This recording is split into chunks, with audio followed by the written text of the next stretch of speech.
Salut à tous, j'espère que vous allez bien. On se retrouve pour une nouvelle vidéo et surtout la présentation d'un livre, un bouquin qui sera cette fois-ci Console Plus. Console Plus qui donc dans son quatrième numéro, un épisode que j'ai choisi puisqu'il correspond à Noël en fait. Il y a 30 ans, Noël 1991, que l'on va découvrir ensemble, que je vais aussi découvrir ensemble. Donc c'est un scan hein, évidemment. Mais je me suis dit que pour une fois, pour Noël, on a un petit peu changé, donc pourquoi pas pour regarder un petit peu ça ensemble. Donc, dès le début, bah, on nous propose quoi dans ce fameux bouquin sur la sur le mois de décembre 1991. On a donc bah, voilà, le magazinoïde le plus glucose de Noël et vice-versa. On sent l'influence quand même des inconnus. Hein. C'est complètement glucose, vice versa, c'est exactement des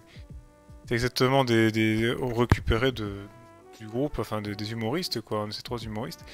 Et du coup, voilà, bah écoutez, on va regarder ça ensemble avec un joli poster de Top Gun apparemment qui est inclus dans cet épisode.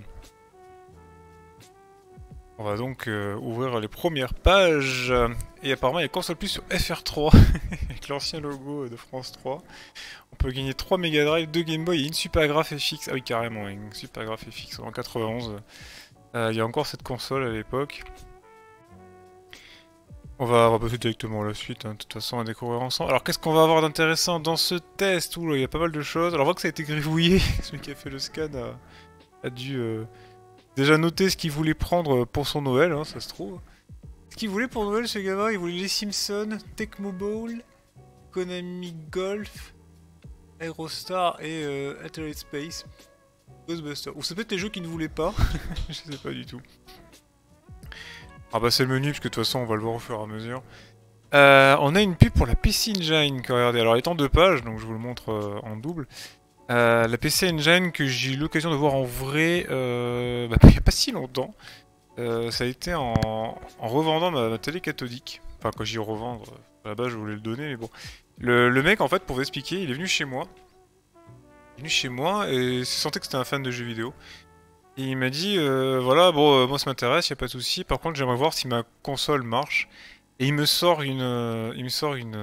voilà, une Core, une PC Engine quoi. Celle-là, en plus, il me sort avec 2 jeux sur lesquels il faut voir si ça marchait. Et le jeu était en noir et blanc en fait, quand sur la console, on comprenait pas trop. Et en fait, c'est juste les cartouches, fallait souffler dedans, et après la couleur est revenue. Et du coup, c'est la première fois que j'en voyais une vraie, et je voyais quelqu'un jouer à cette console devant moi, en plus sur la télé que j'avais avant. Bon, enfin, voilà pour la petite anecdote. 3615 Sodipeng, pour tout connaître sur l'actualité des PC Engine. Bon, c'est une console qui n'a pas très bien marché chez nous, elle a vraiment marché au Japon, mais pas en France. Alors évidemment, comme c'est des scans, ils vont voir qu'une page à la fois, on va pas les deux. Donc il y a un salon de l'Amusement Machine Show, donc AMS, je sais pas, l'événement chaque année. A lieu à l'Amuse Expo, une exposition qui se tient tous les ans au Japon près de Shiba City dans le Grand Tokyo. Plus importante que sa concurrente l'AMOA américaine, elle rassemble toutes les nouveautés des constructeurs japonais, européens et américains. D'ailleurs, je pense que c'est un truc, le CES, j'ai vu des images du CES de 94, je crois, 93, je sais pas quand a commencé le CES.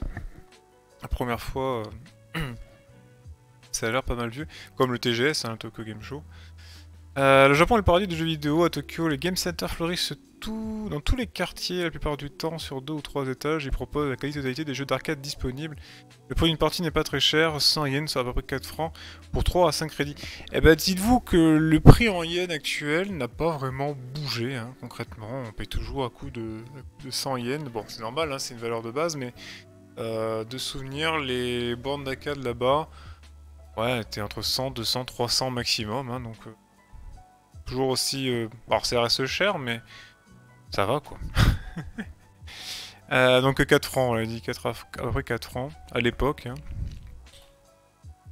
Qu'est-ce qu'on a là? On a une D3 box qui nous propose 4 vidéos. Ski, buggy, looping, espace et ça tourne.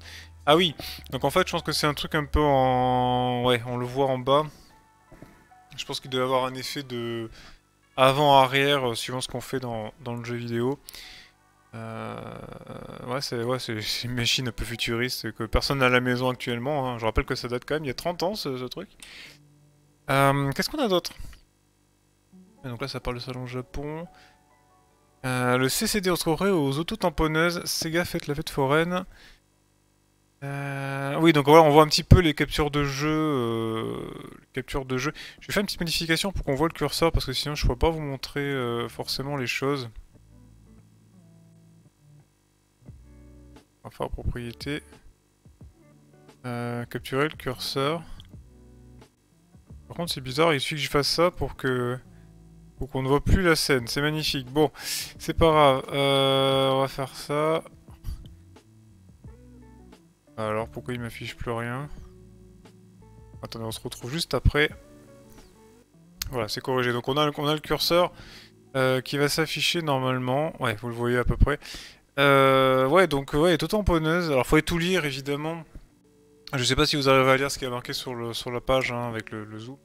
Mais bon, c'est difficile d'avoir. En plus, c'est surtout c'est comme d'habitude en fait, hein. C'est des bouquins qui sont au format portrait et les vidéos sont en format paysage. Donc, à part étendre à mort, c'est difficile. Qu'est-ce qu'on a d'autre? Raid Chase, Captain America, Avengers. Je sais pas si c'était l'époque de. Non, de la hype de Captain America. J'ai l'impression que la hype de Captain America, c'est plutôt fort avant les années 90. Et elle est revenue avec le film dans les années 2000. Simulation futuriste.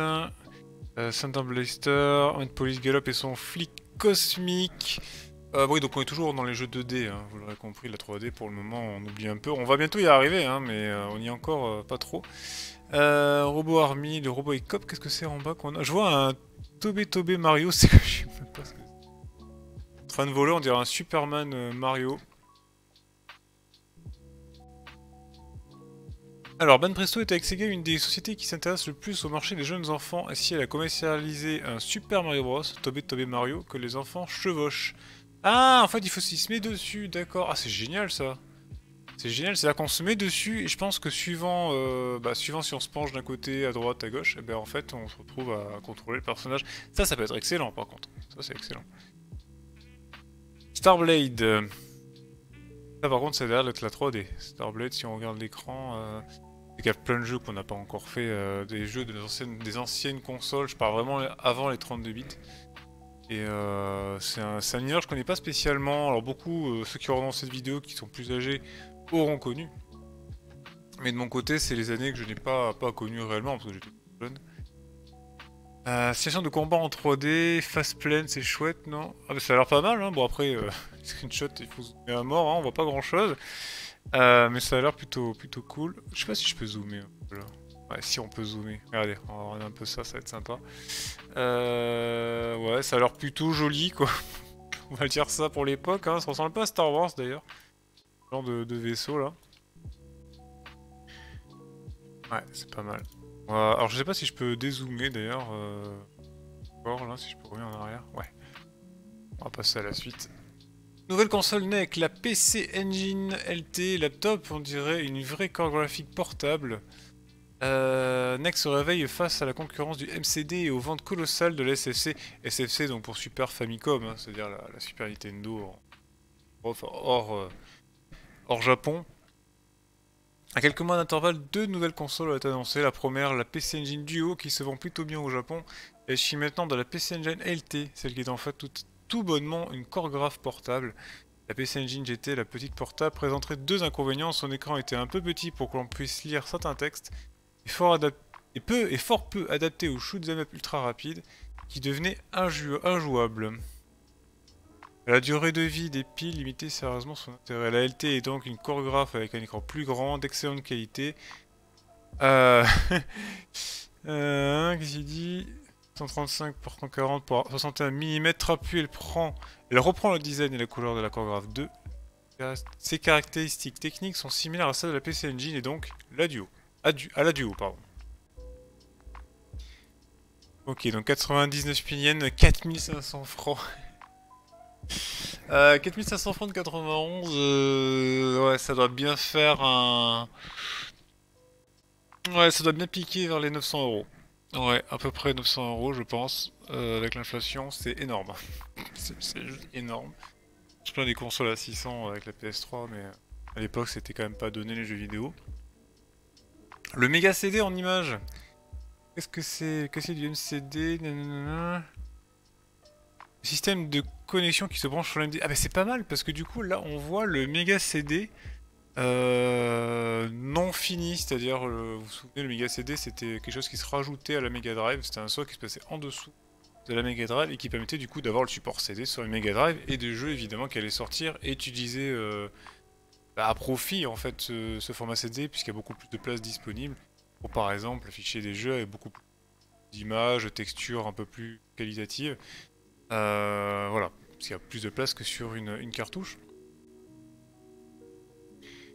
Ils disent quoi? Nous ne reviendrons pas sur les capacités du Mega CD qui ont déjà été abondamment développées dans les numéros précédents.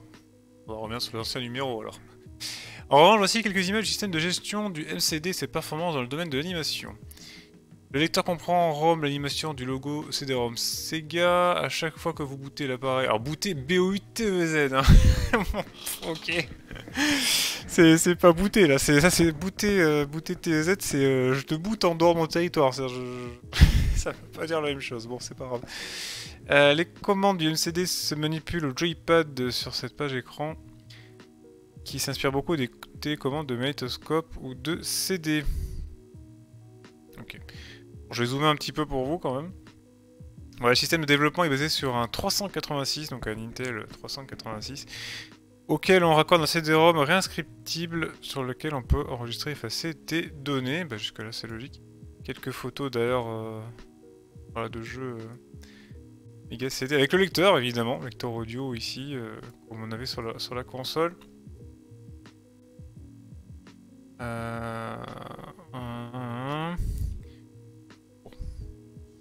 Ok, on va revenir la page en grand.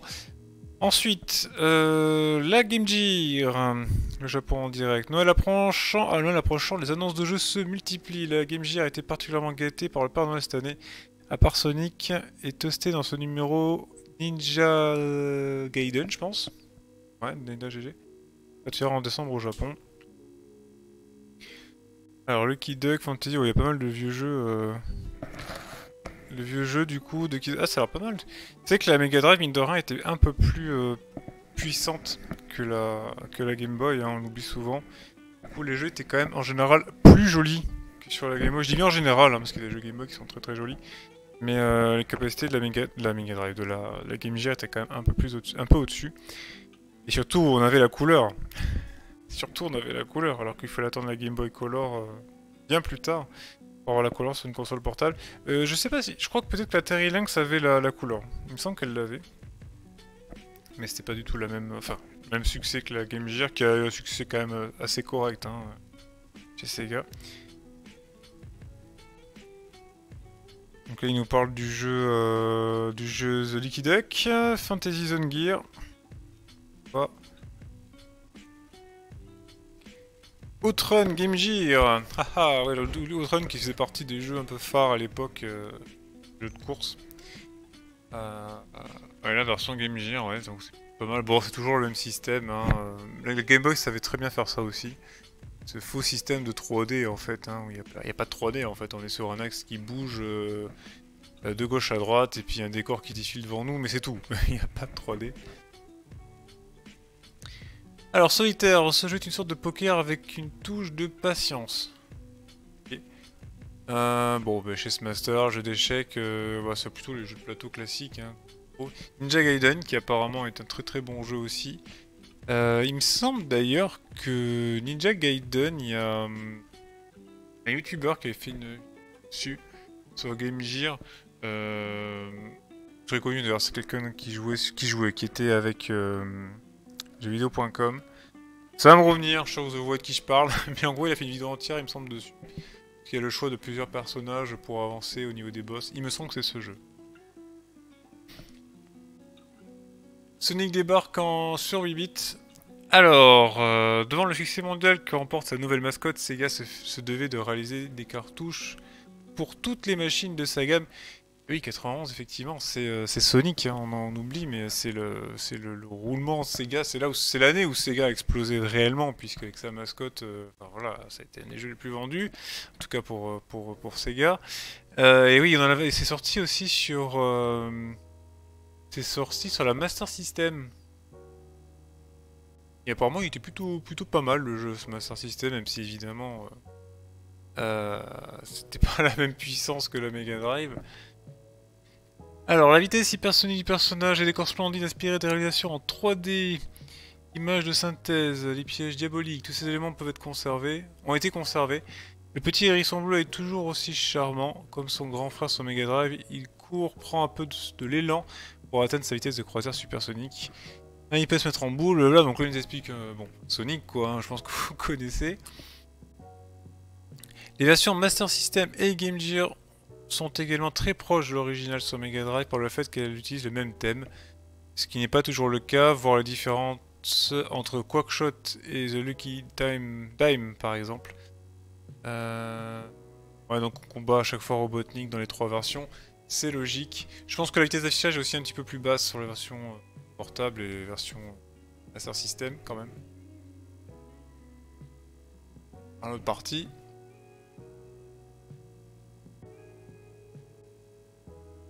Ouais, si on fait un zoom quand même, on voit que c'est un peu plus pixelisé mais, et un peu moins coloré. Mais c'est quand même une tour de force quand même de faire tourner ça sur une Master System je trouve, et surtout une Game Gear. Alors ils l'ont noté combien le jeu?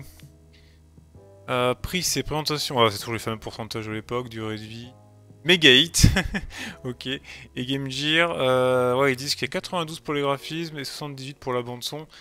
Ouais, je pense qu'en fait comme c'est des graphismes, enfin c'est donc considéré, je pense que sur la Game Gear c'était quand même assez exceptionnel pour pouvoir jouer à Sonic. Qu'ils ont dû monter la note à mon avis, mais bon. Alors Joe Montana 2, c'est quoi? C'est quoi comme jeu? Ça c'est un jeu de football américain, je pense.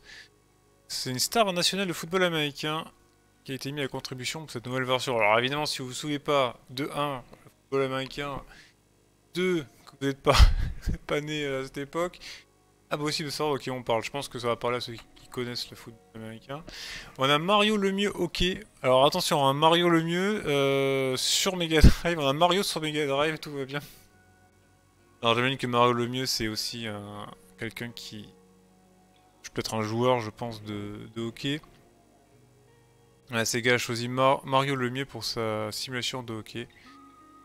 Ok, de sortie sur Mega Drive janvier 92. On a California Games, bah là ça va parler à beaucoup plus de gens, puisque merci les joueurs du grenier d'en avoir reparlé à l'époque de ce jeu. Alors ce qu'ils en parlent... Oui, le jeu est pas sorti, alors je pense pas qu'ils aient testé le jeu à ce moment-là, mais... ce jeu est un dinosaure de la micro-informatique qui ressurgit de temps en temps au gré des passions des éditeurs en mal de ressources, exactement, et des nouvelles machines en manque de logiciels. Toujours est-il que ce titre, créé initialement par Epic, s'adapté de la plupart des machines de l'Apple II jusqu'à l'Amiga, nous propose de participer à une série d'épreuves qui ont la particularité d'être, ou du moins, censées être des disciplines d'origine californienne. Vous pouvez ainsi vous entraîner au surf, au mountain bike, au patin à roulettes, au skateboard, au lancer de petits Suisses. Sous un soleil éclatant. Le lancer de petits Suisses. Ce serait pas le fameux... La fameuse scène avec Pépito là en train de faire des jongles avec un truc là, enfin bref, je pense qu'ils doivent parler de ça.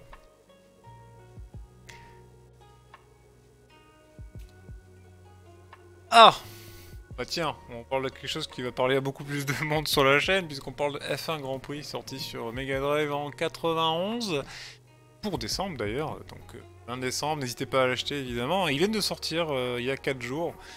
Cette vidéo est tournée le 24. Donc c'est une des nombreuses courses de Formule 1 qui va arriver sur la Mega Drive et sur la Super Famicom entre décembre et janvier.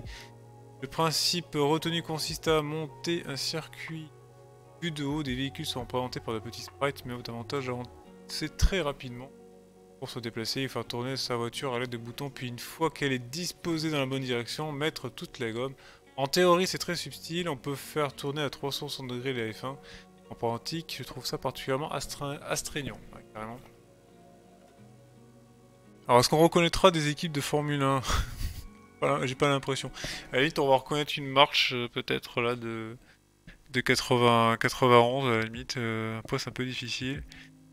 Ouais, niveau screenshot, c'est un peu moyen. La qualité est assez basse. Déjà, de F1 à l'époque, il y en avait une bonne, hein. De toute façon, c'était tellement facile à faire. Enfin, bon, c'était le genre de jeu bateau, hein. Il suffisait de faire un circuit vu de dessus, un véhicule random. Les maniements étaient quasiment toujours pareils. Et à la fin, on avait un jeu. On avait un jeu de Formule 1 ou de ce que vous voulez.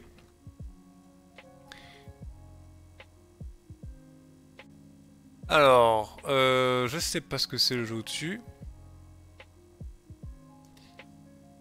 Konami sur PC Engine avec Gradius. Bah oui, bon Gradius c'est connu par contre. Gradius, c'était un jeu, c'était un... Ah, c'était un... Comment ça s'appelle, un type... Un shmup quoi, enfin... Donc c'est ça, hein. Pas de bêtises. Un peu la R-Type, on dirige un vaisseau sur un plan... un plan qui va de droite à gauche. Pour aller jusqu'au... En faisant le maximum de points, où tu rends un boss, etc. Ouais, donc ceux qui ont joué sur PC Engine, lèvent le doigt. Salamander, c'est quoi? C'est la même chose, j'ai l'impression. J'ai l'impression de voir 3 fois le même jeu, regardez, hein. Le jeu ici, le jeu là, j'ai l'impression que c'est le même. Hein. Pourtant, entre Axel et Gradius et Salamander, on dirait la même chose. Raiden Densetsu, ok, ça c'est l'inverse, ouais. Ouais, non mais vous voyez, quand on parle de la surexposition des genres, genre les FPS à un moment, etc. Regardez là, 3 fois, 4 fois le même jeu, quoi. R-Type en bas d'ailleurs. Bon, si vous aimez ce genre de jeu, vous avez le choix. Honnêtement, il y avait beaucoup de ça à l'époque. Dragon Saber. Réaction des décors, c'est quoi ça? Magic Sword. Capcom poursuit sa politique d'adaptation de ses jeux d'arcade sur Super Famicom. Encouragés par le succès, ils ont connu chacun de ces adaptations. Un coin qui date un peu. Bon, ça a l'air d'être un jeu d'aventure.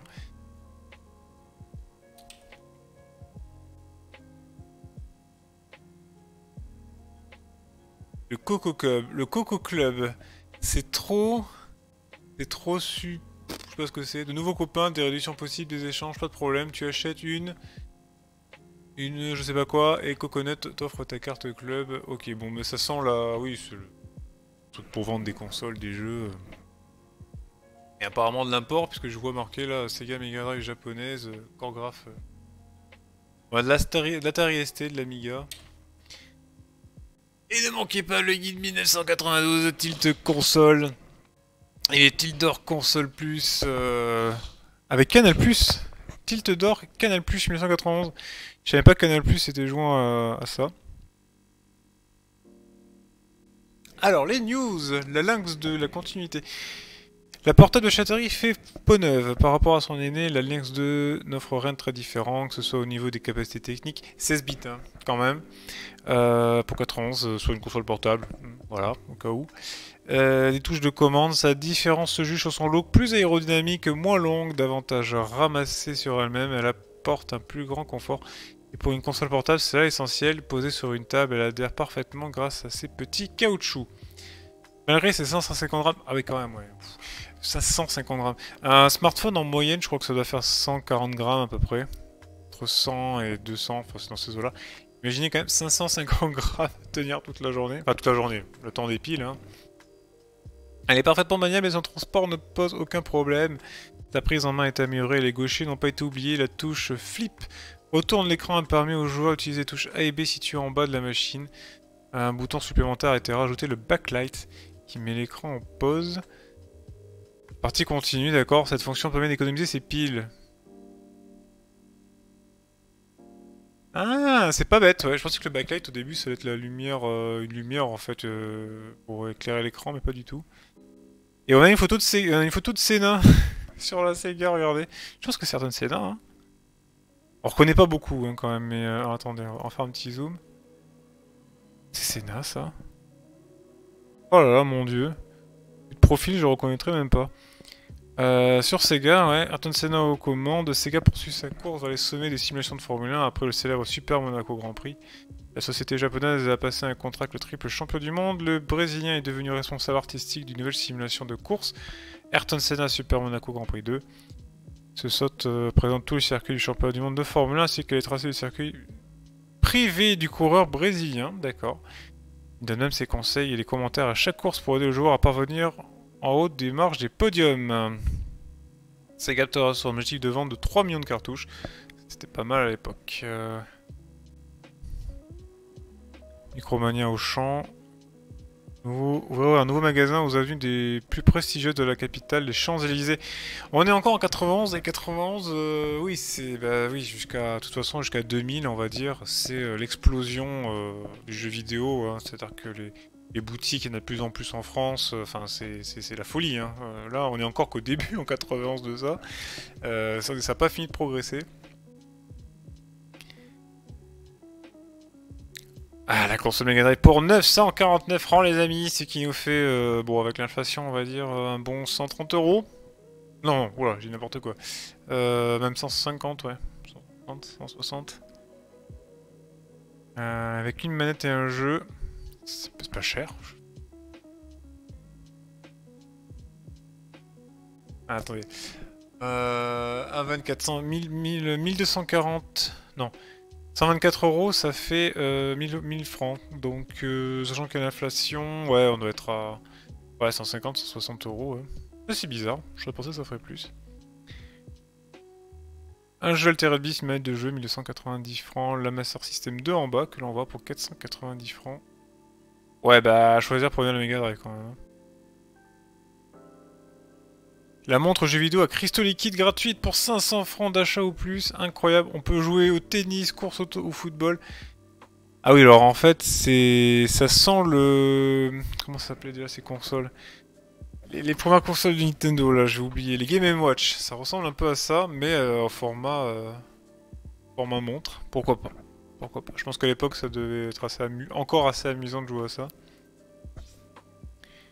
Ah oui, puis là aussi, le numéro à 8 chiffres, hein, et pas qui est apparu. Le numéro à 10 chiffres est arrivé en 96. Voilà. Ensuite, bon, c'est Micromania. Hein. Regardez, même la Game Gear, elle coûte autant que la Mega Drive, 990 francs. La Lynx est à 790 et la Turbo GT. Ouh, il y a la Turbo GT de NEC aussi. Ça, je le sens, je l'avais oublié. Je sais pas du tout les caractéristiques de cette console, la Turbo GT. Par contre, regardez le prix quand même. 2390 francs avec un jeu gratuit. Oh my god, quoi. Par contre, je pense que la console est plus puissante. Plus puissante, parce que même si c'est de l'import, qu'il y a toujours un rajout sur le prix, c'est quand même super cher, quoi. Ce serait intéressant de voir d'ailleurs les graphiques de Turbo GT de NEC. Je pense que c'est vraiment plus joli qu'une les consoles type Game Gear ou même Lynx, hein. À mon avis, c'est encore plus beau. Allez, par exemple, à la comparaison, la Game Boy avec Super Mario Land était vendue 590 francs avec F-Race ou Tetris. Bon, Tetris avec la sacoche Micromania gratuite. Attention! Et les écouteurs stéréo, mon ami. Bon, enfin, c'est de la pub, hein, il y en avait beaucoup à l'époque. Qu'est-ce que c'est que ça? Oh, on a une bande dessinée Sonic the Hedgehog. Est-ce que je me fais le plaisir de... Ah voilà, bah oui. Ah bah oui. Parfait. Oh, on a carrément un bande dessinée... C'est le combien? Paul 991. Ouais. Bon, on va passer parce que je vais pas lire une BD, mais bon, si vous voulez, il y a une bande dessinée. Alors, Neo Geo, tiens. Ah oui, bah oui, la console de ceux qui avaient de l'argent. Alors, Duel au sommet. Donc ça, c'est un jeu de baseball. Baseball. Alors à l'époque, pour voir si le jeu était bien fait, c'est un peu bête, hein, mais graphiquement en tout cas, c'était la taille des sprites, hein, en général. Plus les sprites étaient gros, plus en général on considérait que la console elle galérait, donc ou le nombre de sprites aussi à l'écran. Voilà. Et puis un effet 3D aussi, comme vous pouvez le voir légèrement là sur la photo. Pas en bordeaux de terrain. Je pense pas qu'il y ait eu beaucoup de gens qui ont eu ce jeu. Hein. 2020? Attendez, 2020 Super Baseball. Est-ce qu'en 2020 c'était comme ça le baseball? Oui, ça va pas trop changer, hein, l'année dernière. Bon. Par exemple, je pense pas qu'ils aient prévu le Covid, mais en vrai, ça ressemble. Non, non, ça ressemble pas à ça. 2020, je suis désolé, regardez là. Non. Le futur, c'était pas, c'est pas encore ça, hein, voilà. Je suis désolé de les décevoir, mais non, c'est pas comme ça. Neo Geo, blablabla, ok. Donc là, on a oui, 2020 baseball, éditeur SNK, prix F évidemment, intérêt 99%. C'est un format de simulation de baseball. Oui, je pense pas qu'il y a beaucoup de gens qui ont joué à ce jeu, dans le sens où en général, avec les Neo Geo, les gens achetaient les trucs les plus connus. J'en parle ma mémoire, c'est incroyable. Le jeu de shoot là, sur Neo Geo. Ah bref, bon, il y avait les King of Fighters. Et il y avait... ça reviendra. Bon, de toute façon, vous le verrez dans les commentaires, décidément, c'est pas la soirée. Je n'ai pas vu. On est avant Noël encore, hein. Un peu de respect s'il vous plaît. Bon. Metal Slug, voilà, comme quoi, hein. Ça peut revenir. Shadow of the Beast. On the Sega Master System. Un très très bon jeu auquel je n'ai jamais joué, mais je sais que c'est un très bon jeu, hein. Les gens qui l'ont dit, je pense qu'au bout d'un moment, on voit les scores en haut, hein, 94, 90, 94%. Et c'est marrant parce qu'ils citent quand même les autres... Bon après non, c'est une pub, c'est logique. C'est logique qu'ils citent les autres concurrents. Alors, qu'est-ce que c'est que ce jeu? Cal 50, Caliber 50, ok. L'éditeur c'est Bisco. Alors là, inconnu en bataillon, 76%. Ça a l'air d'être quoi? Ça a l'air d'être un jeu d'aventure, ouais. Le SR Force s'est écrasé en 1972 en plein cœur de l'Amazonie, plus d'une dizaine d'années après les satellites militaires américains l'ayant enfin localisé. Une expédition de secours est organisée en urgence afin de déterminer les causes du crash, tenter de rapporter certains éléments confidentiels, ramener le pilote, s'il est toujours vivant bien entendu. Bon bref, c'est un jeu d'aventure, on va pas perdre trop de temps parce que c'est quand même beaucoup de pages, donc on a déjà une demi-heure. Dragon Egg. Non, pas Dragon Age, hein. Rien à voir. Propose de transporter un œuf de dragon à travers 6 niveaux hostiles composant chacun de plusieurs sous-niveaux. Les monstres peu nombreux mais pourront poser quelques problèmes. Ah, ça a l'air mignon ça, tiens. Ça a l'air mignon. Là on le voit, là il porte un dragon. Ah, il y a un dragon qui est tout petit, après il est carrément sur le dragon. D'accord. Ça a l'air assez mignon, quand même. Pourquoi il a été noté ce jeu? Ah, d'accord, ok. 78%. On prend du plaisir à jouer, mais on finit bien trop vite. Bah, je connaissais absolument pas ce jeu. Bah c'est peut-être un très bon. Enso NCS. Ah, bah oui, d'accord, ok. Si, Engine. Je suis à prononcer ça.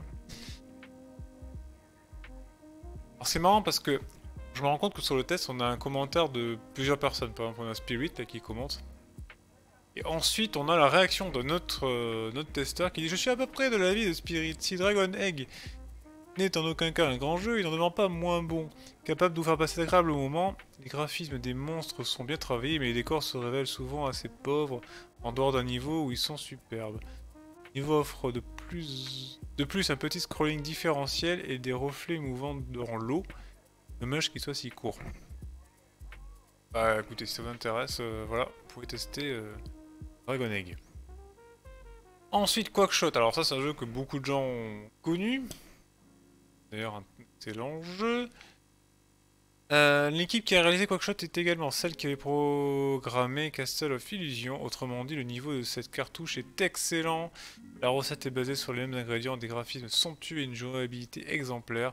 Que cela soit dans la ville de Ville, dans le désert du Mexique ou au sein du temple aztèque, les décors sont fabuleux. Ils utilisent des teintes qui se marient parfaitement entre elles. Et, vous pouvez vous faire pause, vous pouvez lire tout ce qui a marqué, je vais pas non plus lire tout. Mais bon, enfin voilà, ils ont adoré le jeu, intérêt 92%. Et je pense que même les joueurs sont unanimes. C'est un très bon jeu. C'est un très bon jeu. Niveau difficulté, ils mettent une barre. Clairement, il n'y a pas de... Bon, apparemment il n'a pas l'air très dur. Je me réfère à ça. Et en plus c'est sur Mega Drive. Ensuite on a Dimension... C'est quoi ça? Dimension Fork. FORC. Force. Bah oui, Force, oui, parce que Fork... Ils auraient mis port. Oula, ça a l'air d'être un AV ce jeu, 35. Attendez, je veux lire ce que disaient les commentateurs sur un mauvais jeu. Alors, on commande un hélicoptère de combat après avoir fait chauffer des rotors quelques minutes, vous décollez d'un porte-avions pour une nouvelle mission. Celle-ci vous entraîne dans un étrange trait où les dinosaures et les oiseaux, toi les jets ultra-modernes, des étranges hommes-oiseaux. Elle propose deux modes de jeu. Le shooting game est un jeu de tir classique à scrolling vertical. Vous êtes confronté à des vagues d'appareils ennemis qu'il faudra détruire ou éviter. L'option Technical Game est plus riche. Il s'agit en fait d'un shoot'em up dans lequel vous avez en plus la possibilité d'effectuer des en Razmot en jouant sur les possibilités de la Super Famicom d'opérer des zooms. Oui, les fameux zooms.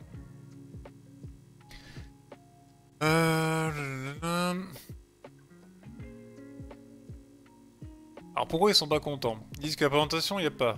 Néon a fini, c'est même pas beau, et en plus c'est plutôt laid. Rien de spécial à mentionner sur l'animation.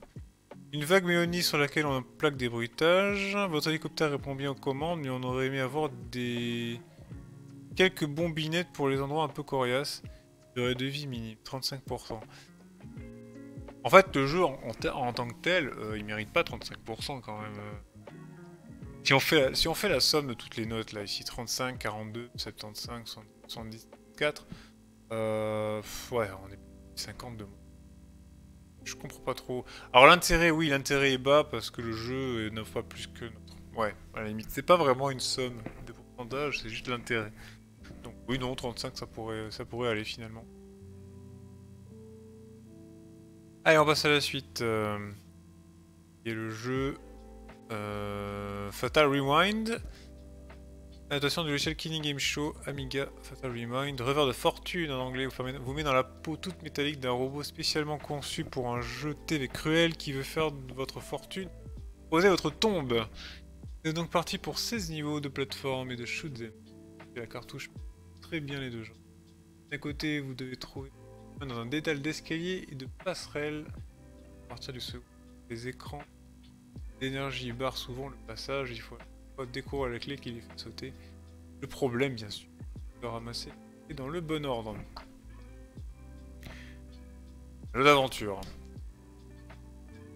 J'ai pas grand chose à rajouter. Ralenti mortel, intérêt 83%.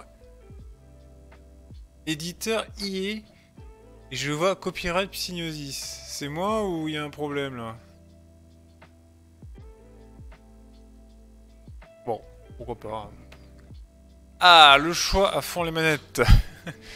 Du coup, oui, bah oui, les contrôleurs. À l'époque, il y avait énormément de contrôleurs différents. Je trouve qu'il y en a un peu moins maintenant. On vend beaucoup de contrôleurs pour PC et pour console, hein, qui sont un poil différents du contrôleur de base. Mais à l'époque, il y en avait une chier. En plus, avec les modes turbo qu'il y avait sur les manettes. Enfin bref, c'était... Le folie. Là, il nous montre, par exemple, c'est Quickshot. Leader mondial en poignée. Ouh. Avec 20 millions de joysticks distribués dans le monde. On a un truc pour Sega, Game Gear, Commodore, Atari Commodore, oui il y a le Commodore aussi qui est encore là, IBM PC, XTAT, oh my word. Bon bah voilà, pour jouer aux jeux d'avion, pour jouer là on a un petit stick, pour les jeux de combat je pense. Enfin les jeux de combat avec deux touches, avec deux boutons, j'y crois moyen mais bon bref c'est... Ok, pourquoi pas, on va dire pourquoi pas. Ensuite c'est la PC Engine, Nespota Mia. 86%. Et bon, on va passer un peu. Atlus, ouais.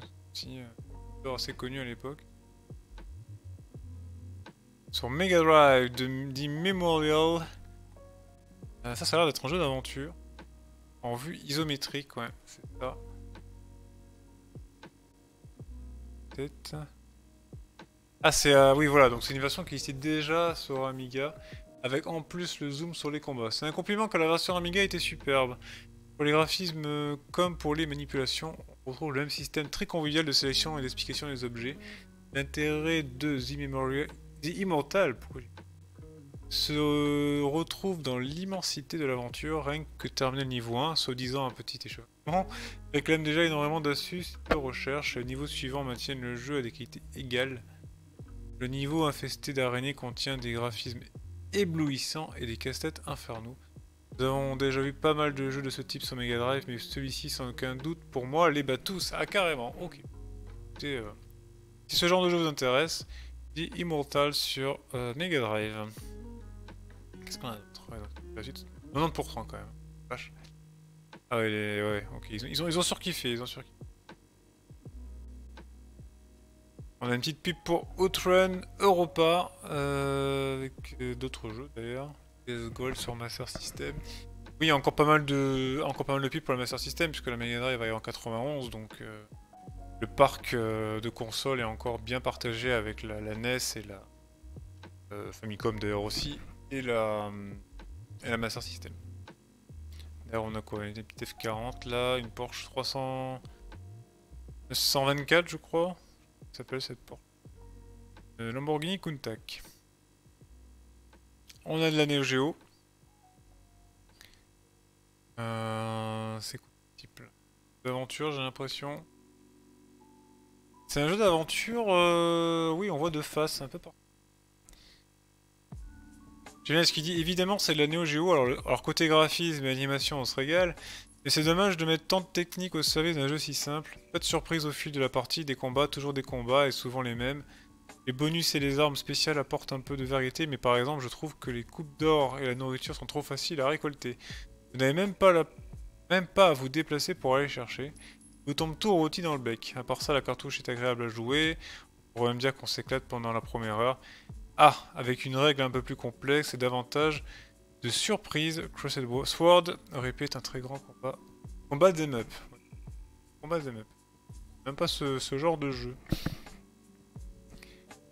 Alors, qu'est-ce qu'on a comme jeu? Ouh, c'est l'air marrant comme truc ça. C'est quoi comme jeu?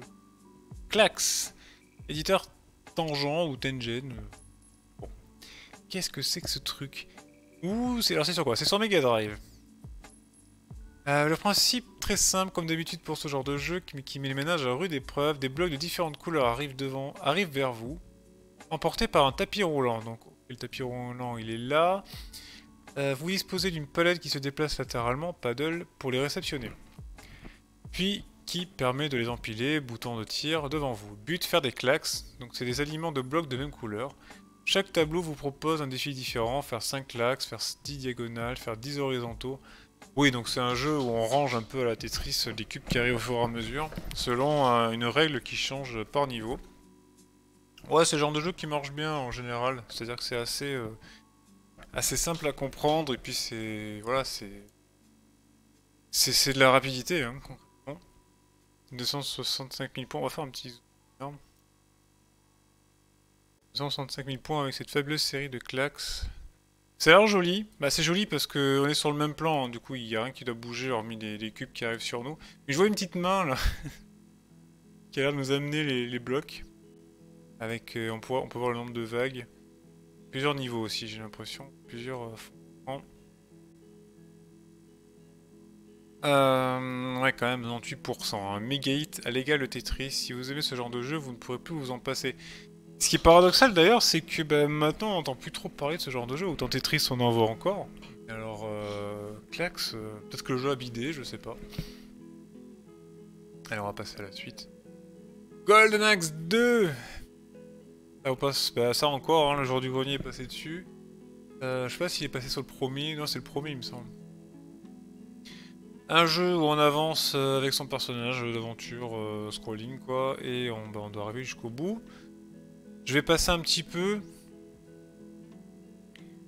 3 héros et quelques adversaires. Oui, donc apparemment il y a peut-être plus de héros. Cette nouvelle version, même si elle est très proche du premier épisode, apporte la même qualité de réalisation, la même jouabilité et les mêmes heures de plaisir. Ouais, je sais pas si ça sera toujours le cas à l'heure actuelle maintenant, ce genre de jeu, mais bon, pourquoi pas. 10 quand même, difficulté facile, moyen, nombre de vies, niveau de difficulté, il met toujours une barre en fait, de toute façon, on ne sait jamais quel niveau de difficulté c'est. Alors, run, ça s'appelle comment? Run Park. Run Arc, ARK. Beat'em up écolo. Pour une fois, on échappe au scénario classique du gentil héros à qui on a enlevé sa fiancée et qui va parcourir la moitié de la ville pour retrouver en expliquant calmement mais néanmoins fermement son désaccord à coups de pied ou poing dans la figure de la racaille qu'il rencontre. Cette phrase est extrêmement longue. Le mode se porte... La mode se porte verte cette année et il s'agit de corriger une bande de trafiquants qui opèrent en Afrique capturant des animaux sauvages pour les revendre. Ouais, c'était connu quoi. Il vous faut tout d'abord sélectionner les personnages que vous souhaitez incarner. Le choix du héros est important car chacun d'entre eux possède des caractéristiques différentes qui permettront de sauter plus ou moins haut, de connaître plus ou moins efficacement. Votre mission consiste à être hors d'état de nuire l'échelle des trafiquants. Bon, enfin, en gros, ils ont juste changé le contexte, mais ça reste un beat'em up, voilà. 75% de bonnes idées, mais une réalisation qui n'est pas toujours à la hauteur. Bon, on va passer. Encore un style de jeu ultra répandu à l'époque. Du foot, ça faisait longtemps, tiens. Ça faisait longtemps. La taille du ballon n'est pas constante. Elle grossit et diminue, contribuant au réalisme de cette simulation. Mais attention, à l'époque, si le ballon changeait selon la perspective, c'était incroyable. Bon, c'est un jeu de foot, donc on va un peu passer à la suite. D'heure intérêt, 83%. Je précise quand même, en 91, FIFA n'existe pas, hein, PES n'existe pas non plus, donc les licences de foot, je serais incapable de vous en citer une à cette époque. Voilà, donc ça ne va pas vous aider à faire votre choix dans des jeux de ces années-là. Mais celui-là a l'air pas trop mal, 83%. On peut choisir la stratégie apparemment. Bon. Human, interactive. Et là on tape dans le lourd par contre, hein. F22 Interceptor, je pense que c'est ça. Donc un jeu basé sur le de Lockheed, hein, F22A. Et on a de la... Là je pense que c'est vraiment de la pure 3D par contre. Et c'est sur Mega Drive. Ah ouais, d'accord, j'avais pas fait gaffe, c'est sur Mega Drive que le jeu est sorti. La vue arrière du F22 sur le pont intérieur, le pont est étroit et court, attention. Bon, certes, il n'y a pas beaucoup de textures, il n'y a pas beaucoup de polygones, mais je trouve qu'à l'époque, déjà, voir ça sur une Mega Drive, ça commence déjà à être excellent de voir la 3D comme ça. En train d'aligner un MiG ennemi. On reconnaît le MiG en plus, hein. Alors je vais faire un petit zoom quand même pour vous montrer. On le reconnaît, on reconnaît, hein. Ah ouais. Ah ouais, on reconnaît. C'est quand même exceptionnel. Et puis on le voit là aussi. C'est-à-dire qu'en fait, quand on doit loquer l'ennemi, je pense qu'on peut voir... vous savez quoi, il m'intéresse ce jeu-là. Je pense que peut-être qu'on fera une vidéo dessus. Que je parlais de fait qu'on ferait pas beaucoup de vidéos sur les consoles 16 bits. Peut-être l'occasion. Je vais faire une vidéo sur ce FN2 qui m'a l'air sympa. On a un YF. Arsenal de choc. On va passer à la seconde page. Le F-22 est un modèle si récent que son existence vient seulement d'être reconnue par les Américains. Le F-22 est conçu pour remplacer le F-15. Bon, entre temps, le F-22, on l'a vu 1000 fois, hein, mais bon, à cette époque, voilà. Premier simulateur de Mega Drive est l'un des meilleurs que j'ai jamais vu. La raison est que toutes les commandes les plus répétitives et ennuyeuses des simulations traditionnelles ont été impitoyablement éliminées. Vous ne vous occupez que des réacteurs, des missiles et des canons. Les combinaisons de boutons offrent d'autres options, mais en fait, vous n'en avez pas besoin. L'action est si prenante qu'à peine une mission finie ou ratée, vous reprenez le manche, pardon. Une fois que vous combattez une escadrille complète de MiG, une autre fois vous visez le QG de l'ennemi, une autre fois encore vous cherchez à refaire le plein, la liste des actions est quasiment... Et avec le créateur de mission intégré... Ah, ça c'est pas mal. On a une durée de vie qui est presque éternelle. Quant au vol et au pilotage du F-22, ils sont d'un réalisme très crédible. L'animation, malgré certaines faiblesses techniques de la Mega Drive, reste toujours fluide et rapide. Du ciel vers la terre. Ouais, on dirait un tank, non? En bas, là. Bon. Ouais, bah, il a l'air d'avoir assez convaincu, mine de rien. Les options très nombreuses vous permettent de reconfigurer totalement le jeu. Vous pouvez augmenter la difficulté ou, si vous êtes un vrai lâche, vous attribuez un F-22 doté de fuel et de missiles infinis. Bon. Mais c'est pas mal de pouvoir le faire. Maintenant, c'est pas mal. Bon, le jeu a l'air pas mal, c'est pas trop mal en tout cas, même visuel. En tout cas, au-dessus. Au-dessus de ce qui se passait à l'époque, en tout cas sur console. Et là, on passe à un autre jeu qui s'appelle Riving, édité par Tengen, Tangent, encore une fois. Donc c'est un jeu ouais, en vue intérieure apparemment, un jeu en 3D. Mais c'est marrant, c'est l'impression que ce jeu est super connu. Parce que le fait de voir un looping en bas ici, j'ai l'impression d'avoir déjà vu avant. Par contre 38%, ouf, ça. Voilà, la maniabilité, qu'est-ce qu'il dit sur la maniabilité? La maniabilité n'est pas mauvaise, on a pourtant pas le sentiment de vraiment piloter. D'accord, deux circuits très courts, très répétitifs, 1 heure de jeu, pas plus. Ouais, au prix des jeux à l'époque, 1 heure c'est... On a la Super Famicom, ça faisait longtemps hein, qu'on n'avait pas vu la Super Famicom sur le bouquin. La tribu des Cro-Magnons a pénétré une nuit subrétissement dans un village pour enlever des jeunes filles.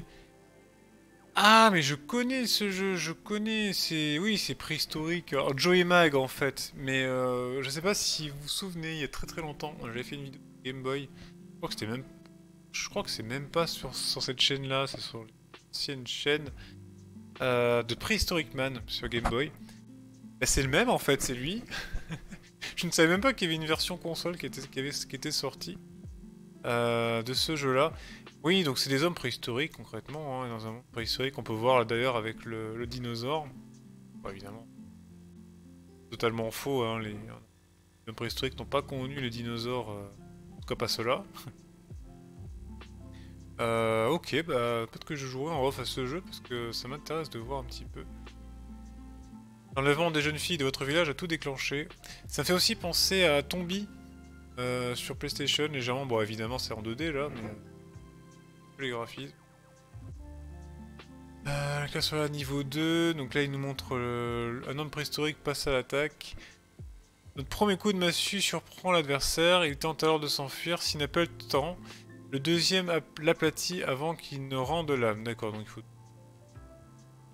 Atterrir 84%. Et c'est fait par Data East. Ah oui, par contre celui sur Game Boy était fait par Titu. Sur Game Boy. Bon. Mais alors pas mal. J'ai bien aimé sur la Game Boy, alors je me dis peut-être que ça peut être sympa sur la console. Ensuite, Thunder Spirit, donc c'est un... Oui, c'est encore... Des maps quoi, vue de profil, on va dire ça. 87%. Bon, je vais passer parce que ça devient redondant un petit peu. Au début, j'ai essayé de faire un peu en détail toutes les pages, mais là, on va commencer un peu à accélérer le rythme. Space Invader 91. Alors, par contre, ça c'est drôle parce que Space Invader, ça fait partie des jeux iconiques des années 80. On parle même pas des années 90. Voilà, reprendre l'Ancestral Space Invader et le remettre au goût du jour n'est pas chose facile. D'ailleurs, Taito n'a que partiellement réussi. Sans déconner.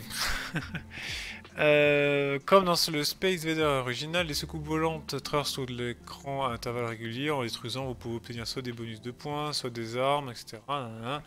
Bon, aucune nouveauté, j'ai l'impression pour le moment. Bon, ils ont amélioré les graphismes. Par contre, voilà, l'intérêt 30%. Je comprends mieux la notation. Complètement, oui. Le jeu est peut-être bien, mais l'intérêt, il n'y en a pas, quoi. La musique est le seul bon point de ce jeu. Superbe, elle change à chaque niveau. Les bruitages sont en revanche limités aux tirs et aux explosions. Bon, de toute façon, c'est comme quand il y a eu Frogger 2 sur PlayStation. Le jeu Frogger, à la base, c'est hit, hein, on va dire. Mais bon, le jeu étant assez basique, c'est ça qui va faire. Le jeu m'amène des graphismes améliorés. Qu'est-ce qu'il dit, Loulou? Burk, je veux bien que l'on fasse des conversations de bande d'arcade, mais pas n'importe lesquelles. Des conversions, pardon. Comment Taito a-t-il osé nous pondre un jeu aussi ennuyé qui manque à ce point de variété et d'originalité? Si vous n'avez pas compris, je n'aime pas du tout ce qui aurait pu voir le jour il y a une dizaine d'années et qui aujourd'hui semble sorti d'un livre d'histoire. Les améliorations qui sont censées lui avoir été apportées n'en sont pas, les graphismes sont laids, tout comme tout. C'est marrant parce que... En fait, on se rend compte que le remaster existait déjà en 91. Concrètement, voilà, en 91, le remaster est là, est présent. On trop fourre que des anciens jeux upscalés en gros. Et voilà, et t'y joues quoi. C'est bon, ça date pas d'hier quoi. Alors on repart sur de la pub, voilà. Toujours de la NEC, Super Famicom, super promo avec un jeu, la Neo Geo, boum 3000 francs la Neo Geo, cadeau. Et avec Magic Lord, 3490 francs. Mon dieu. Ah, Road Rash. Ça par contre c'est un jeu qu'on a fait sur 3DO d'ailleurs, il me semble. Et je crois que j'ai fait sur 2 consoles. J'ai fait sur une ou deux. Qui d'ailleurs sur 3DO est un très bon jeu. La police aux trousses, bon vous connaissez un peu le principe, de toute façon, un jeu de moto, faut remporter la course, et on a aussi la police qui peut nous arrêter, et on peut mettre des tatanes au coureur adverse. On peut choisir la moto. J'y ai joué d'ailleurs sur Mega Drive avec un pote qui est venu à la maison il n'y a pas si longtemps. Quand j'y ai pas si longtemps, je dois dire c'est peut-être 2015 ou 2016. Il avait ramené sa Mega Drive et on y avait joué. Bon, ça, voilà, hein. Avant c'était bien, maintenant ça va tellement vite. Ça va vous faire sourire 2 minutes et vous allez vous enlacer très très vite. Voilà, Outrun, bon ça c'est les tips par contre, c'est les tips.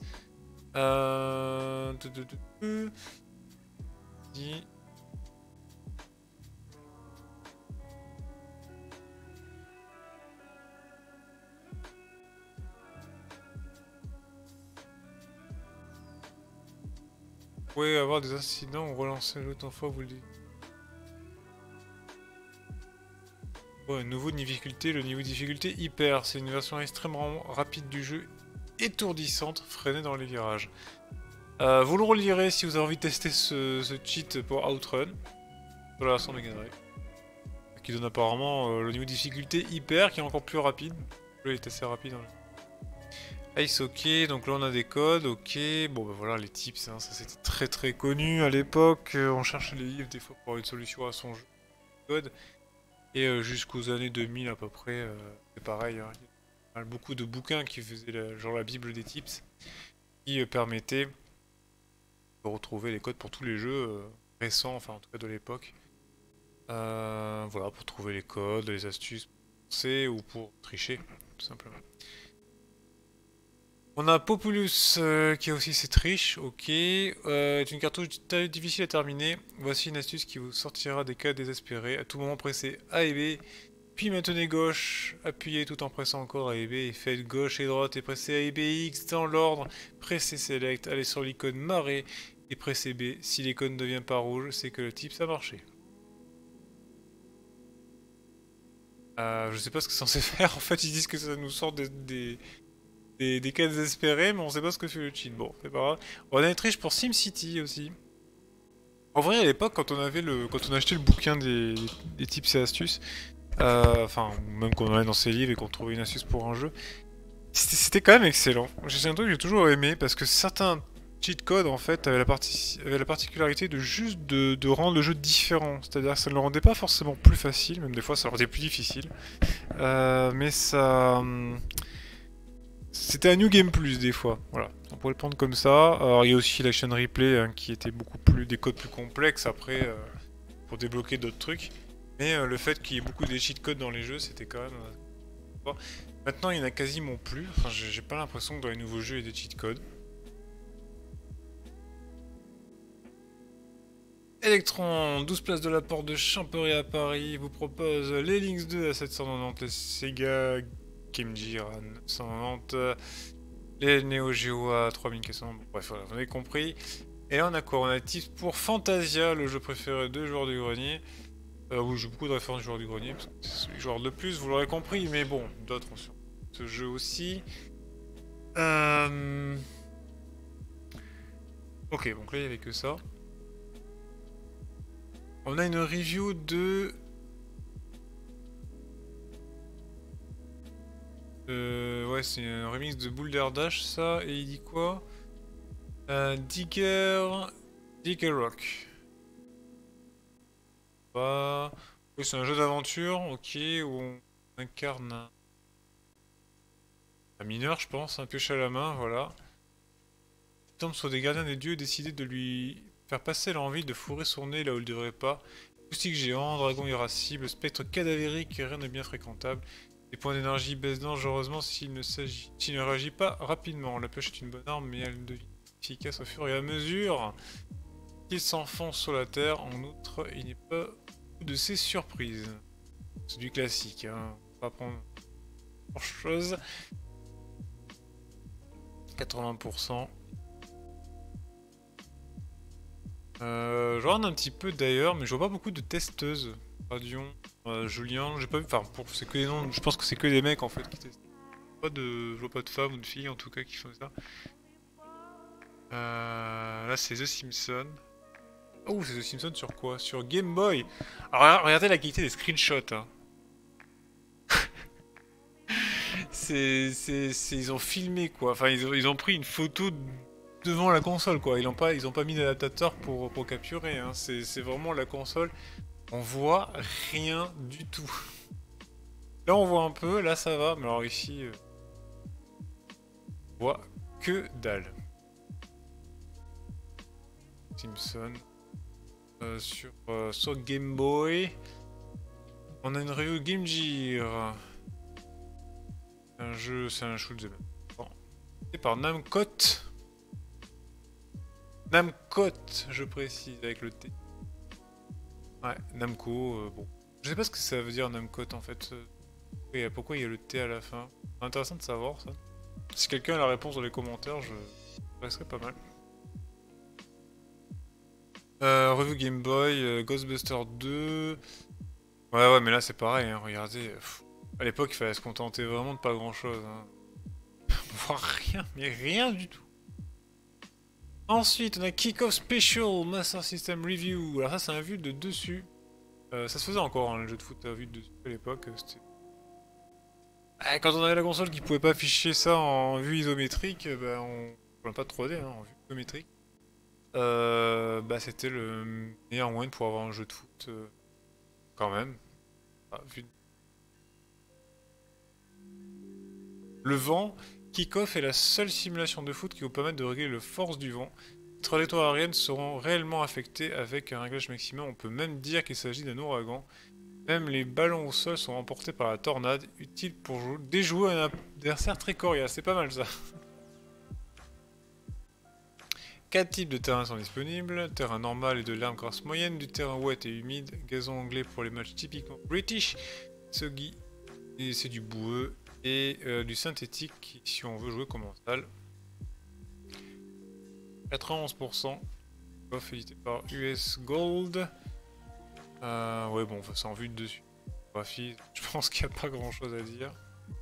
On a des vieilles images de foot d'ailleurs. Saurez-vous reconnaître ces équipes? Sans Motorola hein, d'ailleurs. Rajeunit pas. Là on a quoi? On va revenir un petit peu. C'est au second. Ah, ici là, c'est quoi qu'on a comme JVC? Pas Arsenal ça?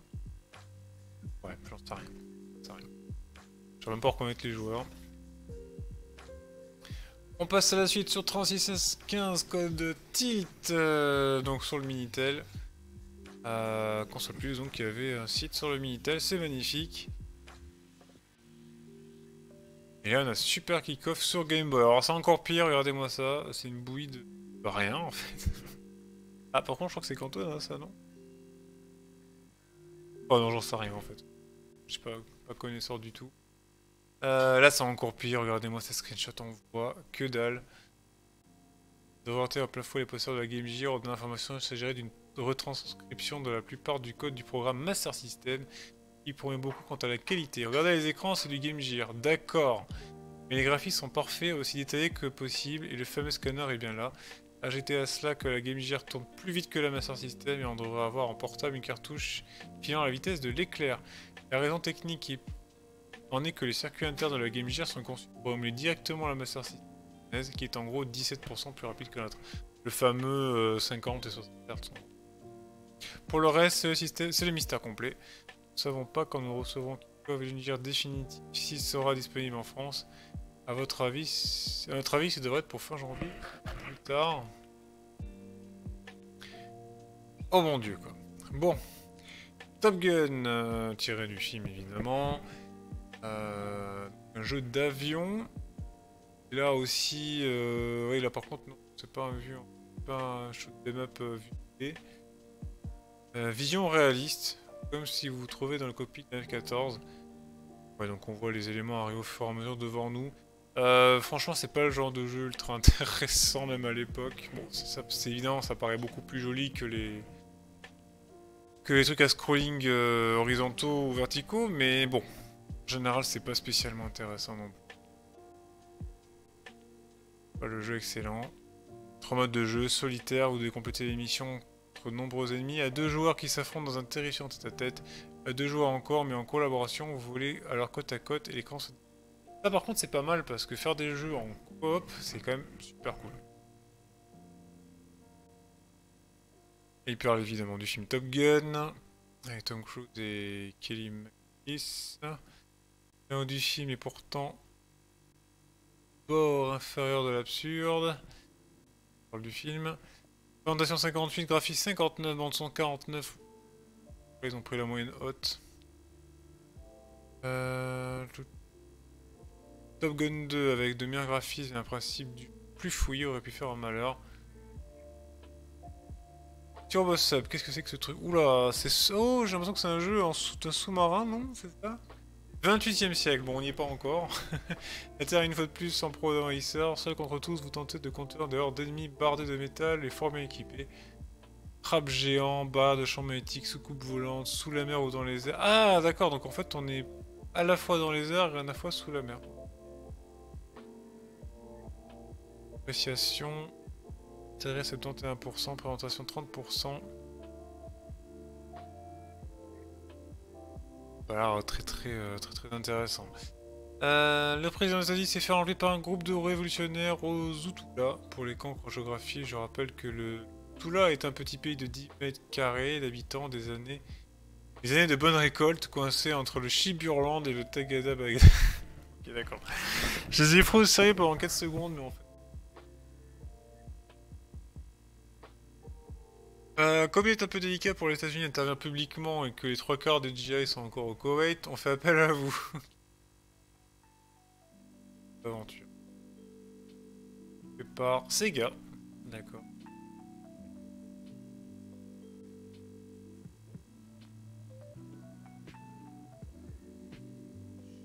Chose à dire dessus. Voilà, on a du Power Blade, on est du Terminator en fait, mais je sais pas pourquoi ils ont appelé ça Power Blade. Le Nintendo, là c'est un jeu NES par contre. On n'avait pas vu de jeunesse sur le bouquin. Alors n'hésitez pas les commentaires à dire si vous avez joué à ces jeux, évidemment, parce que en même temps que vous, la 3 quarts des jeux que je n'ai jamais joué. Si vraiment vous avez là une petite anecdote à dire sur ces... Même ce que vous faisiez en 91 si vous étiez né déjà, n'hésitez pas, c'est l'occasion, hein. C'est une vidéo un peu particulière envers spécial Noël, parce que... C'est en décembre, mais concrètement il y aurait tellement de choses à dire. Il est en train de vomir le Julian, il a pas l'air très content. Aerostar sur Game Boy, bah là encore il va falloir se contenter. Screenshot dégueulasse. Shoot them up scrolling vertical. Bon, enfin, vous voyez, hein, la surprésentation, il y en a vraiment énormément. C'est quoi, touche beau, c'est quoi? Qu'est-ce que c'est que ce truc? Simulation de football américain. Terback. 4 choix offensifs, 3 solutions de passe, une option de course. Alors ça je sais pas ce que c'est, dans les animations pas mal. Ouais mais là par contre, c'est difficile d'expliquer un jeu que je ne comprends pas. On a de la lynx, regardez. Qu'est-ce que c'est ça? Ishido, The Way of Shon.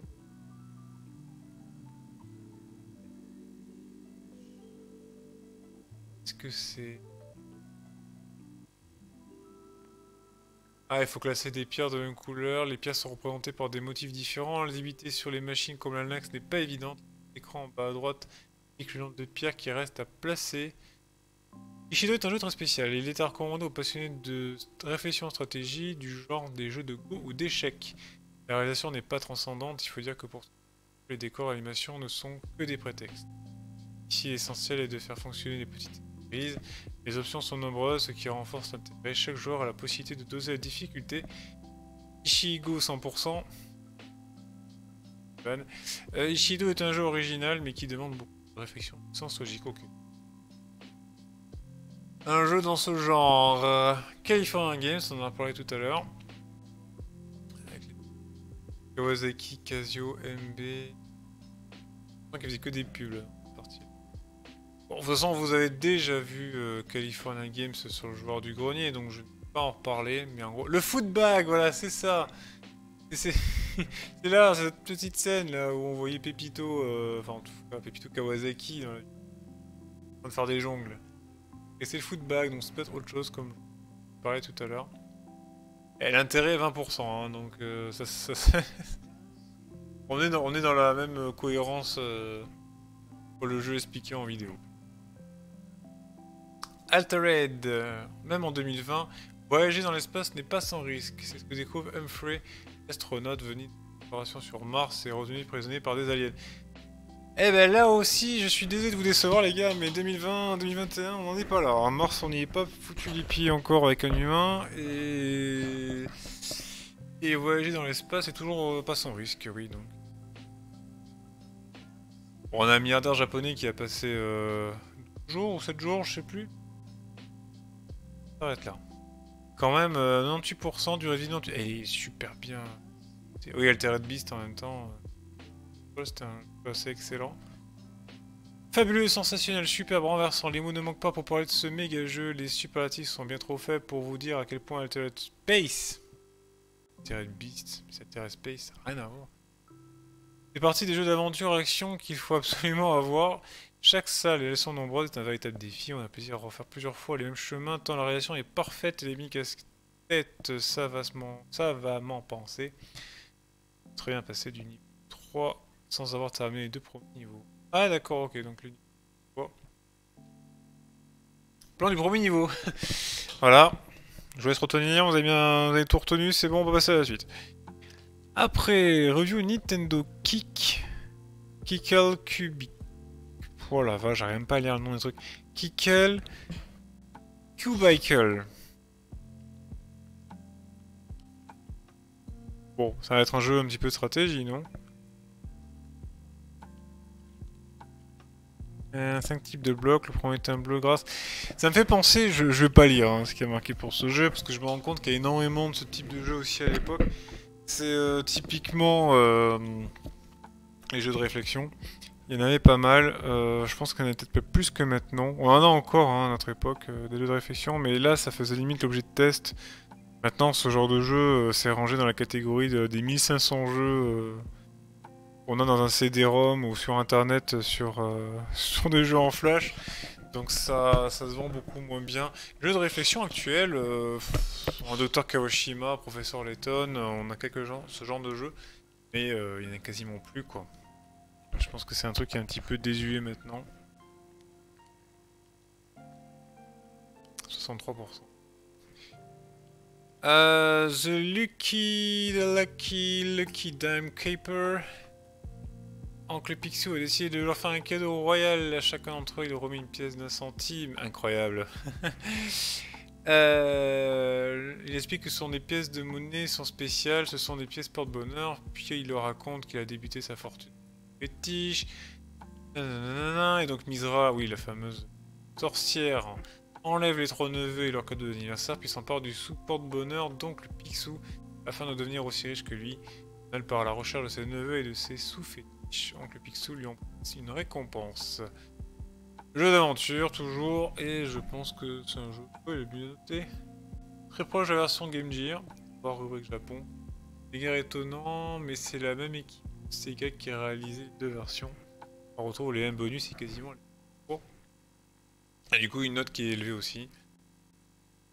Konami Golf. Alors, les jeux de golf à l'époque. Les jeux de golf à l'époque, comment dire. Alors, j'ai connu des jeux de golf sur des téléphones des années 2000. Début 2000, noir et blanc. En vrai, bon, c'est surtout une vue de dessus, ce qu'on a là d'ailleurs. Et là, on a une vue où en fait on règle le tir. Ça marche, Franchement, c'est plutôt pas mal, mais on a plutôt l'impression de jouer à des jeux en général de mini-golf, plutôt que la 3D, hein, concrètement. Puis même les jeux Windows, par exemple. Parce qu'un jour, on jouera à Microsoft Golf, un jeu qui a été fourni en démo avec Windows 95, je crois, dans certaines versions. Et vous verrez que même à cette époque, sur PC, hein, je précise, même 4 ans après le qu'on est en train de regarder, c'était quand même difficile de se faire une idée des distances et de là où il fallait envoyer la balle. Du coup, on passait notre temps à regarder la vue 2D en fait pour voir à peu près où la balle allait terminer. Voilà, donc c'était pas spécialement intéressant, mais ça restait des jeux assez jouables, enfin pas très réalistes, mais intéressants puisqu'on pouvait quand même normalement un jeu de golf quoi.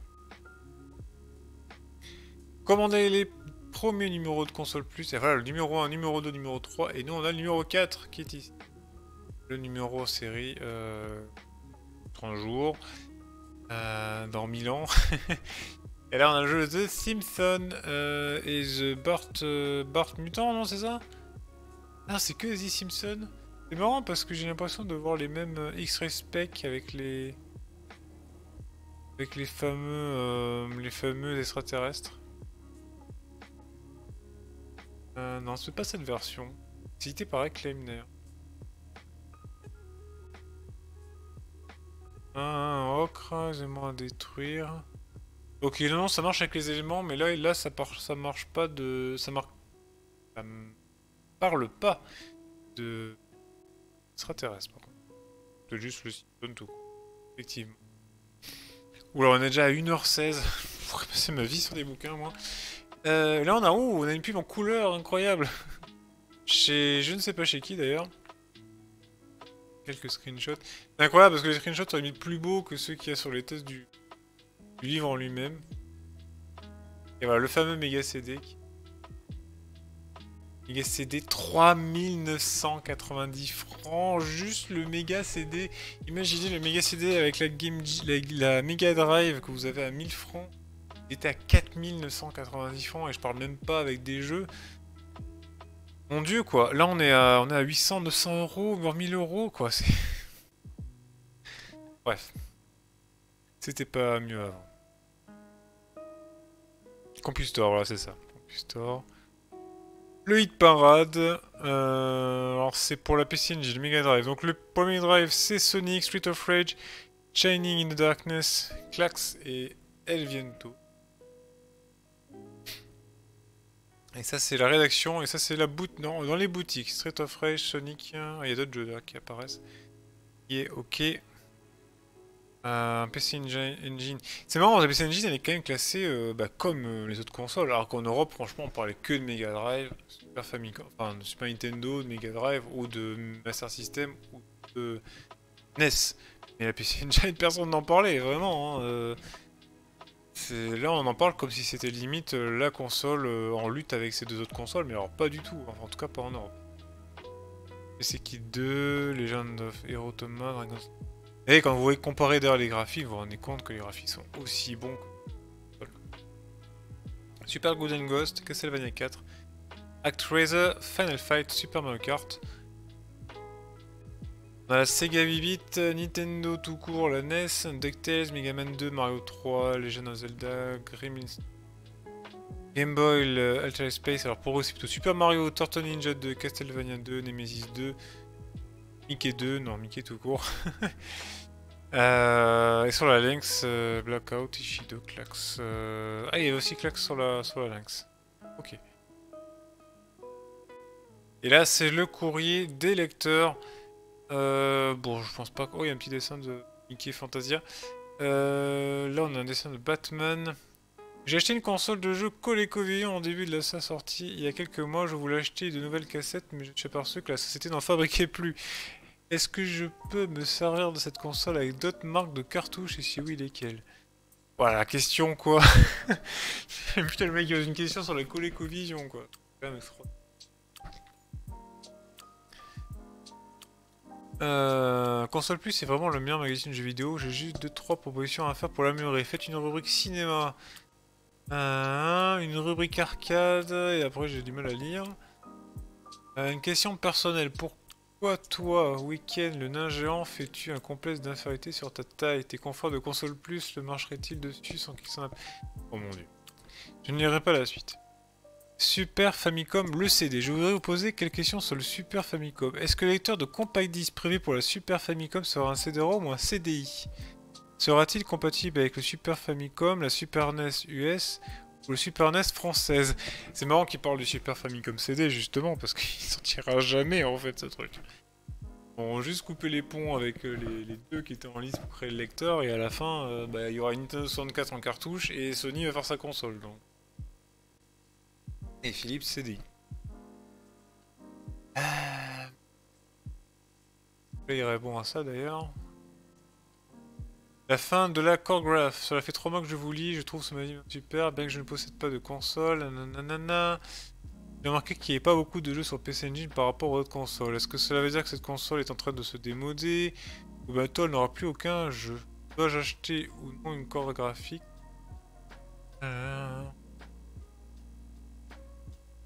D'ailleurs au Japon la corde graphique marche bien, et très bien même. Bien que ce soit l'une des plus chères, c'est aussi une des consoles qui se vend le mieux à l'heure actuelle au Japon. Donc pas de panique, les jeux arriveront pendant encore pas mal de temps, lentement mais sûrement. Ah, il est très optimiste ce monsieur, mais oui, au Japon, oui, mais en France, voilà.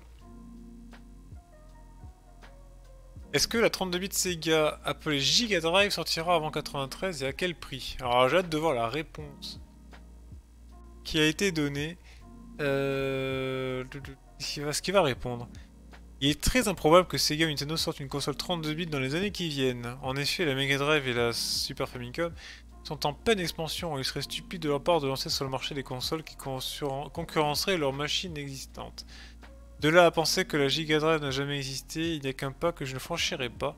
En tout cas, si la machine est prête dans les cartons, elle sortira que quand la Mega Drive sera à bout de souffle. Ce qui, étant donné l'arrivée du Mega CD, n'est pas pour demain. Dans les années qui suivent, il a raison d'une certaine manière, parce qu'effectivement, 93, il n'y a pas de console. Par contre, 94, si quand même, il y a la Saturn qui sort. Donc il a à peu près raison, effectivement. Ceux qui parlent pas du 32X non plus. Donc, qui va sortir avec après la Mega CD. Qu'est-ce qu'on a d'autre comme truc? Bah on n'a rien d'autre. Hein. Abonnement à gagner. Juger les consoles, votre note. Ok, donc vous pouvez carrément noter les rubriques. Ça c'était pas mal, on pouvait donner son avis hein, sur le journal, savoir ce qu'on voulait améliorer dessus.